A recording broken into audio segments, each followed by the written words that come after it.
नमस्कार विद्यार्थी आणि पालक मित्रांनो, नीट मध्ये चांगला स्कोर असून देखील बऱ्याच विद्यार्थ्यांना मेडिकल कॉलेजला ऍडमिशन घेता येत नाही। त्याचं कारण म्हणजे पीसीबी ग्रुपिंग असं आहे।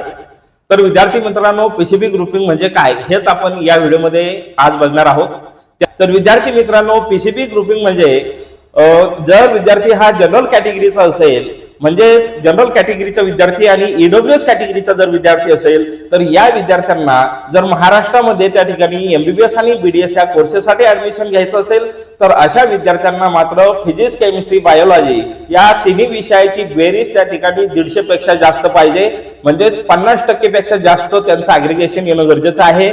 बरेच विद्यार्थी म्हणतात सर, म्हणजे फिजिक्सला 50, केमिस्ट्रीला 50 पेक्षा जास्त किंवा बायोलॉजीला 50 पेक्षा जास्त मार्क पाहिजे का? तर तसं नाही विद्यार्थी मित्रांनो, तिन्ही विषयाची बेरीज ही 150 मार्कापेक्षा जास्त पाहिजे।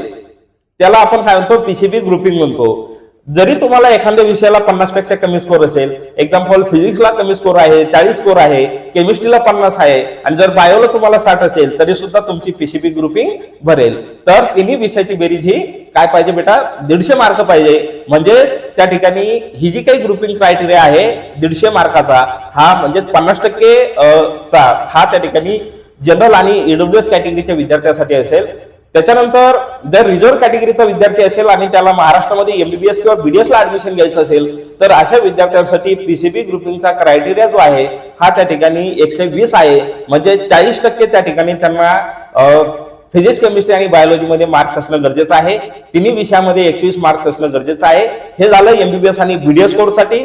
रिझर्व्ह कॅटेगरी असेल तर 40%, ओपन कॅटेगरी असेल म्हणजे जनरल कॅटेगरी आणि जर ईडब्ल्यूएस कॅटेगरी असेल तर 50% क्रायटेरिया आहे। बीएमएस, बीएचएमएस आणि अलाइड कोर्सेससाठी जो काही क्रायटेरिया आहे हा एनसीआयझमना त्या ठिकाणी रिमूव्ह केलेला आहे आणि त्यामुळं बीएमएस किंवा बीएचएमएस ला तुम्हाला ऍडमिशन घ्यायचं असेल, तुमची कुठलीही कॅटेगरी असू द्या, पीसीबी ग्रुपिंगचा क्रायटेरिया एनसीआयझम दिल्लीने त्या ठिकाणी रिमूव्ह केलेला आहे। त्यामुळे जरी तुम्हाला त्या ठिकाणी तुमची ग्रुपिंग भरत नसेल तरी सुद्धा बीएमएस, बीएचएमएस कोर्सेस मध्ये तुम्ही ऍडमिशन घेऊ शकता। 2025 पासून हा चेंज त्या ठिकाणी एनसीआयझम लागू केलेला आहे। विद्यार्थ्यांनी आणि पालकांनी याची नोंद घ्यायची आहे। ओके।